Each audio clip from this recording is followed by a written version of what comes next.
Un groupe d'enfants courait partout dans mon jardin, détruisant mes fleurs. J'ai parlé à leurs parents, mais ils ont ri et ont dit, les garçons resteront des garçons. Un matin, je me suis réveillé et j'ai trouvé toute ma cour piétinée et ma clôture abattue. Furieux, j'ai tendu un piège. La nuit suivante, j'ai entendu des cris et quand les parents ont vu ce que j'avais fait, ils se sont simplement évanouis. Je n'ai jamais voulu être ce voisin, mais quand vous passez des années à cultiver un jardin pour ensuite le détruire encore et encore, quelque chose à l'intérieur de vous se casse. Tout a commencé lorsqu'une nouvelle famille a emménagé dans la maison au bout de notre rue. C'était un quartier calme juste à l'extérieur de Chicago, où les gens étaient fiers de leur maison et où les enfants jouaient principalement dans leur propre cour ou dans le parc en bas de la rue. Tout a changé lorsque la famille Duval ils ont emménagé. Ils avaient 3 garçons, tous âgés de moins de 12 ans mais bâtis comme des joueurs de football et absolument hors de contrôle. Cela a commencé par de petites choses. Je les ai remarqués courir dans ma cour alors qu'ils traversaient le quartier. Au début, je n'y ai pas beaucoup réfléchi, mais ensuite j'ai vu l'un d'eux traverser mon parterre de fleurs comme s'il faisait simplement partie du trottoir. Mes tulipes ont été écrasées. Ma première réaction a été d'être raisonnable. Je suis descendu chez eux et j'ai frappé. Leur maman, Claire, a répondu. Elle avait ce regard désintéressé, comme si je venais d'interrompre son feuilleton. J'ai gardé ma voix calme et polie.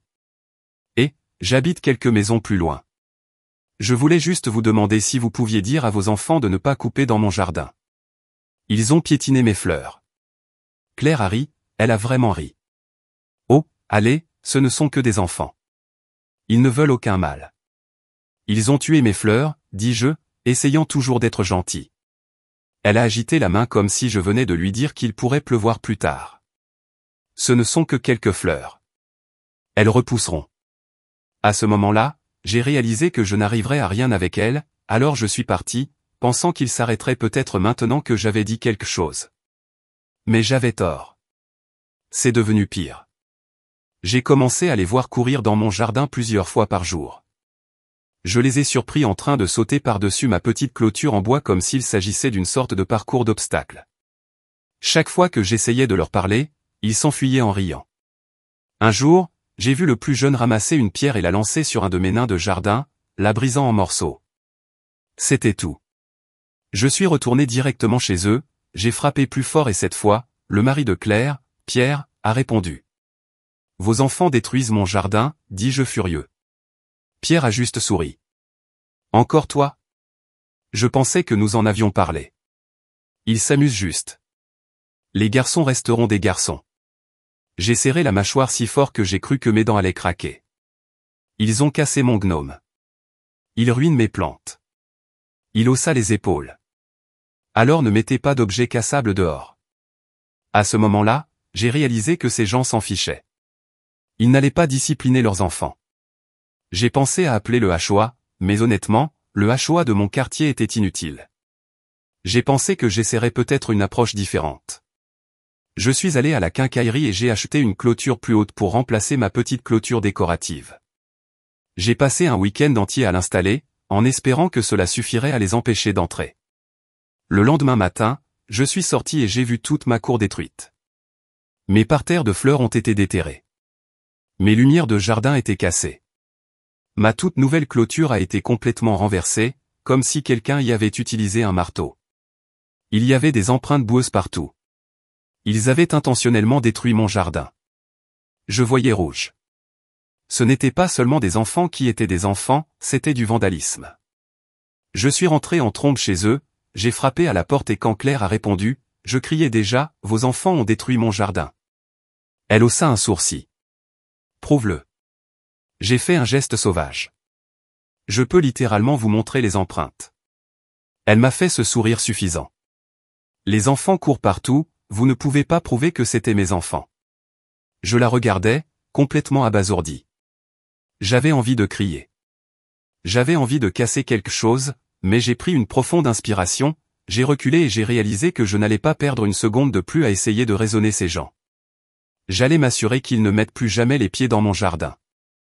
J'avais un ami, Marc, qui possédait une ferme à l'extérieur de la ville. Il avait une clôture électrique autour de sa propriété pour empêcher son bétail de se promener. Je l'ai appelé, je lui ai expliqué la situation et il a commencé à rire avant même que j'aie fini. Oh mec, j'ai exactement ce qu'il te faut. Maintenant, je savais que je ne pouvais pas simplement installer une clôture électrique autour de mon jardin. Ce serait illégal et, honnêtement, je ne voulais blesser personne. Mais Marc avait une meilleure idée. Il m'a prêté un tapis de dressage pour animaux à basse tension, du genre à provoquer un petit choc statique lorsqu'on marche dessus. Il était destiné à empêcher les chiens de creuser dans les parterres de fleurs, ce qui était totalement inoffensif mais très désagréable. Ce n'était que la première partie. Ensuite, j'ai installé des arroseurs activés par le mouvement dans la cour. Ceux-ci étaient destinés à éloigner les cerfs, mais ils avaient une grande pression d'eau. Si quelque chose bougeait à portée, ils s'en allaient, projetant de l'eau froide dans toutes les directions. Et pour la touche finale, j'ai installé un haut-parleur activé par le mouvement. J'ai téléchargé le grognement le plus démoniaque et impie que j'ai pu trouver en ligne, quelque chose tout droit sorti d'un film d'horreur. Je l'ai testé tard dans la nuit, et même moi, j'ai eu la chair de poule en l'entendant. Puis j'ai attendu. Effectivement, cette nuit-là, je les ai entendus, le bruit des baskets claquant contre le trottoir, les rires feutrés. Ils arrivaient. J'ai éteint la lumière de mon Porsche et j'ai jeté un coup d'œil à travers les stores. Le premier garçon a couru dans la cour et a marché directement sur le tapis. Zap! Il a crié et a bondi si vite qu'il a trébuché sur ses propres pieds. Le deuxième garçon a essayé d'avancer et les arroseurs ont explosé, les projetant avec de l'eau glacée. Puis vint le grognement. C'était profond, guttural et on aurait dit un démon sortant de terre. Les trois garçons ont crié comme s'ils étaient en train d'être assassinés. Ils se retournèrent et coururent, glissant dans la boue, les vêtements trempés, les cheveux hérissés par le choc. J'ai failli mourir de rire. Mais le meilleur? Leurs parents accoururent. Claire et Pierre sont sortis en trombe de leur maison en criant. Ils n'ont même pas hésité avant de charger dans mon jardin. Zap! Claire a crié.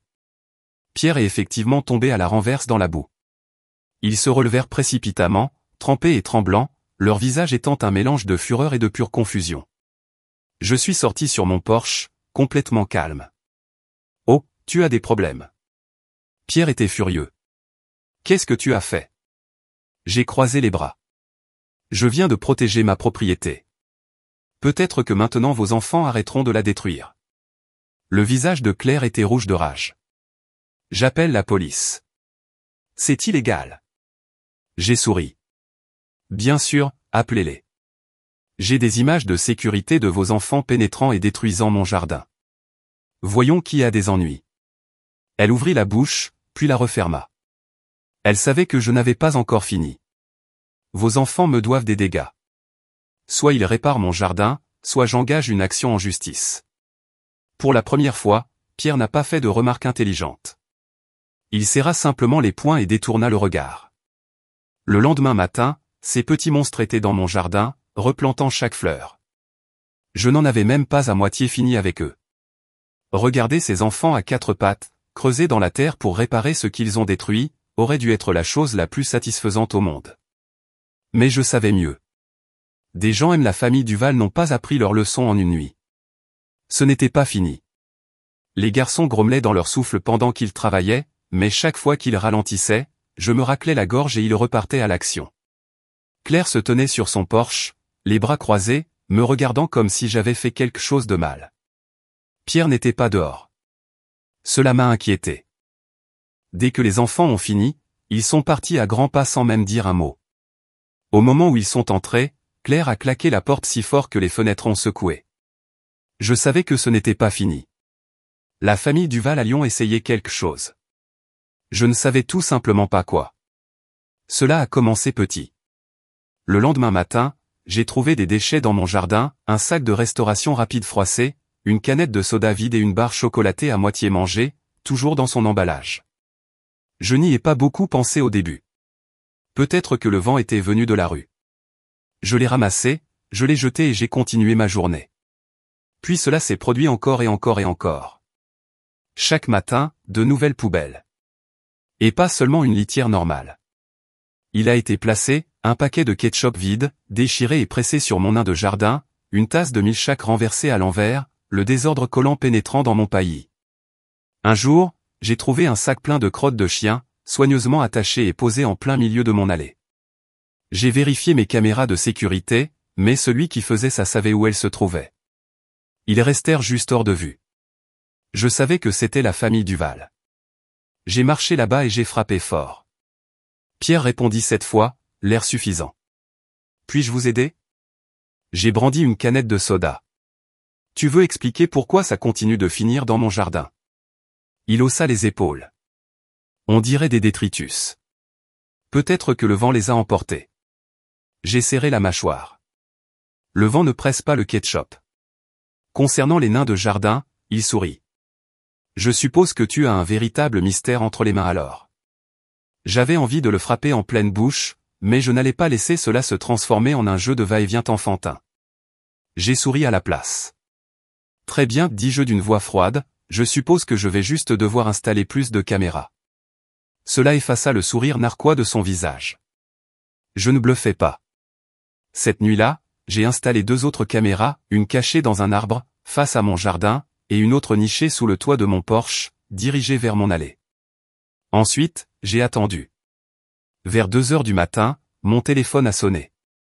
Mouvement détecté. J'ai ouvert le flux de la caméra et mon sang s'est glacé. Pierre. Pierre, la quarantaine, adulte, se faufilant dans mon jardin. J'ai regardé en temps réel alors qu'il fouillait dans un sac en plastique et commençait à jeter quelque chose dans mes parterres de fleurs. Il se déplaça rapidement, le secouant partout sur le sol. Quand il eut fini, il se dépêcha de traverser la rue comme une sorte de méchant de dessin animé. J'ai attrapé une lampe de poche et j'ai couru dehors. Mon parterre de fleurs était couvert de sel. Ce n'était pas une farce. Ce n'était pas seulement des déchets. Il essayait de tuer mon jardin. Je restais là, tremblant de rage. Je savais quel effet le sel faisait sur le sol, ça l'a empoisonné. Rien ne pousserait là pendant des mois, peut-être plus, et il l'avait fait en pleine nuit, comme un lâche. J'ai pris des photos, puis j'ai appelé la police. Les flics sont arrivés dans les 10 minutes. Je leur ai montré les images. Ils y jetèrent un coup d'œil et se dirigèrent directement vers la porte McCormick. Je les suivis, reculant tandis qu'ils frappaient. Pierre répondit, l'air sombre et agacé. L'un des policiers a dit, « Monsieur, nous devons parler. » Claire apparut derrière lui. « Que se passe-t-il » L'officier s'est tourné vers moi. « Tu veux expliquer » Je me suis avancé. « J'ai des images de sécurité de votre mari se faufilant dans mon jardin et versant du sel dans mon jardin. Il s'agit de dommages matériels criminels. » Les yeux de Claire s'écarquillèrent. Pierre est devenu rouge. « C'est ridicule » a-t-il lancé. Le flic a brandi mon téléphone, montrant les images en pause, claires comme le jour. La bouche de Pierre s'ouvrit, puis se referma. Il n'avait rien. L'officier soupira. « Monsieur, vous êtes en état d'arrestation pour intrusion et dommages matériels. » Claire a explosé. « Êtes-vous sérieux ? Je n'ai jamais été aussi sérieux de ma vie. » Ils ont menotté Pierre sur son Porsche pendant que Claire leur criait dessus. Les enfants se tenaient sur le pas de la porte et regardaient, les yeux écarquillés. L'un d'eux s'est mis à pleurer alors qu'il le mettait dans la voiture. Il s'est tourné vers moi et a sifflé, « Tu vas le regretter. » J'ai souri. Je suppose que tu as un véritable mystère entre les mains alors. Ils l'ont chassé, mais je savais que ce n'était pas fini. Claire n'allait pas lâcher prise et j'avais raison. Je pensais que l'arrestation de Pierre serait la fin. Je pensais que peut-être, juste peut-être, Claire prendrait cela comme un signe de garder la tête baissée et de passer à autre chose. Mais j'ai sous-estimé sa mesquinerie. Pierre a été libéré sous caution dans les 24 heures. Je l'ai vu debout sur son Porsche le lendemain soir, les bras croisés, me regardant comme si j'étais celui qui avait versé du sel dans mon propre jardin. Claire faisait les 100 pas, parlant furieusement sur son téléphone. Les enfants n'étaient nulle part en vue. Toute la maison dégageait une mauvaise énergie. Cette nuit-là, j'ai à peine dormi. J'attendais toujours quelque chose. Je ne savais pas quoi, mais je pouvais le sentir venir. J'ai verrouillé mes portes, vérifié mes caméras 2 fois et me suis assuré que mes capteurs de mouvement étaient activés. À 3 heures du matin, mon téléphone a sonné. Mouvement détecté. J'ai ouvert le flux de la caméra et ce que j'ai vu m'a fait tomber l'estomac. Des flammes. Quelqu'un avait mis le feu à ma poubelle. Je me suis enfui dehors avec un extincteur. Les flammes étaient petites, léchant principalement le bord de mon allée, mais l'intention était claire. Ce n'était plus seulement du harcèlement. C'était un incendie criminel. J'ai éteint le feu rapidement. Mes mains tremblaient alors que je scrutais la rue, à la recherche de mouvement. La maison MC Cormick était sombre. Aucun signe de personne. Mais je savais que c'était eux. J'ai vérifié mes caméras, espérant un visage clair, puis je l'ai vu. Un personnage encapuchonné. Trop grand pour être des enfants, trop mince pour être Pierre. Et puis ça m'a frappé. Claire. J'ai serré les poings.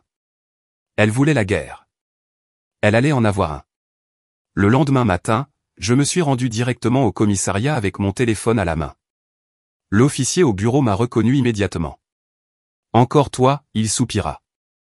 J'ai hoché la tête. Ouais, et cette fois c'est un incendie criminel. Je leur ai montré les images. Ils observaient attentivement. Puis l'un d'eux fronça les sourcils. On dirait une femme. J'ai souri. Vous n'avez qu'une seule supposition. L'officier soupira à nouveau, mais cette fois il décrocha le téléphone. Nous leur rendrons une autre visite. Moins d'une heure plus tard, une voiture de police est arrivée à la maison des MC Cormick. Je me tenais sur mon porche et regardais. Claire a ouvert la porte. Je ne pouvais pas entendre ce qui se disait, mais j'ai vu le moment où elle a réalisé qu'elle avait été attrapée. Sa bouche s'ouvrit, puis se referma. Ses mains se posèrent sur ses hanches. Puis, elle a commencé à crier. Pierre sortit ensuite, déjà furieux. Mais après quelques minutes, les policiers se sont retournés et sont partis. Pas de menottes, pas d'arrestation.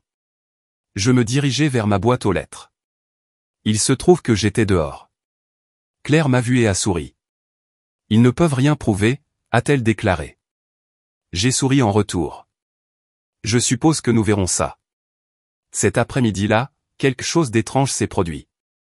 On frappe à ma porte. Je l'ai ouvert et j'ai vu une adolescente, probablement âgée de 15 ou 16 ans, debout là, se déplaçant d'un pied sur l'autre. Je l'ai reconnue immédiatement. C'était la fille de 2 portes plus loin. Camille. Elle hésita. Je pense que tu devrais voir quelque chose. J'ai froncé les sourcils. Qu'est-ce que c'est? Elle leva son téléphone. Elle avait tout enregistré. Claire se faufile au milieu de la nuit, allume le feu, puis retourne chez elle en courant. J'ai regardé l'écran, à peine capable de traiter ce que je voyais. Pourquoi? Pourquoi tu me montres ça? J'ai demandé. Camille haussa les épaules. Elle a été horrible avec moi aussi. Ses enfants ont jeté des œufs sur mon chien la semaine dernière. Ma mère ne m'a pas laissé faire quoi que ce soit, mais j'ai pensé que tu pourrais le faire. Je l'ai regardé. Ce gamin avait plus de courage que la moitié des adultes de cette rue. J'ai souri.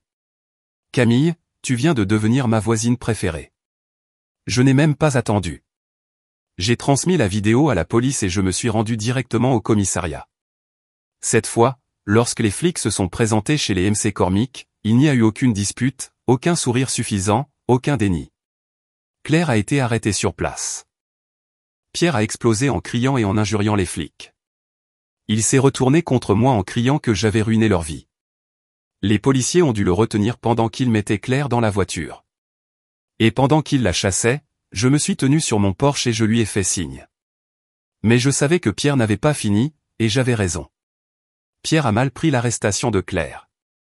Au cours des jours suivants, il a marché comme un nuage d'orage, claquant les portières des voitures, marmonnant dans sa barbe à chaque fois qu'il me voyait. Ses enfants n'étaient pas scolarisés. J'imaginais qu'ils étaient enfermés à l'intérieur, confus, effrayés, ou peut-être simplement marinés dans la rage de leur père. La rue entière était devenue silencieuse. Les voisins savaient que la réapparition des flics n'était pas vraiment subtile, et la vidéo que Camille avait prise s'était répandue. Les gens murmuraient. Certains évitaient le contact visuel. D'autres m'ont fait un signe de tête entendu. Approbation silencieuse. La famille Duval avait fait leur lit, et maintenant ils y étaient couchés. Puis, la 3e nuit après l'arrestation de Claire, c'est arrivé. Il était tard. Je venais de finir d'arroser ce qui restait de mon jardin lorsque j'ai entendu quelque chose. Un bruit en bordure de ma propriété. Un mélange. Je me suis retourné. Pierre, debout sur le trottoir, me regarde. Ses yeux étaient sauvages, cerclés de rouge. Ses poings se serraient et se desserraient à ses côtés. C'était un homme en déroute. Je n'ai pas parlé en premier. J'ai juste attendu. Tu penses que tu as gagné? Finit-il par cracher. J'expirai lentement, gardant ma voix égale. Pierre, rentre chez toi. Tu m'as tout pris, aboya-t-il en se rapprochant. Ma femme est en prison. Mes enfants ne veulent pas me parler. Tout le quartier nous traite comme si nous étions le diable. C'est toi qui t'es fait ça. Il laissa échapper un rire amer. C'est toi qui as fait ça. Toi et ce petit morveux curieux d'un accent grave côté. J'ai fait un pas en avant en baissant la voix. Votre femme a commis un incendie criminel, Pierre.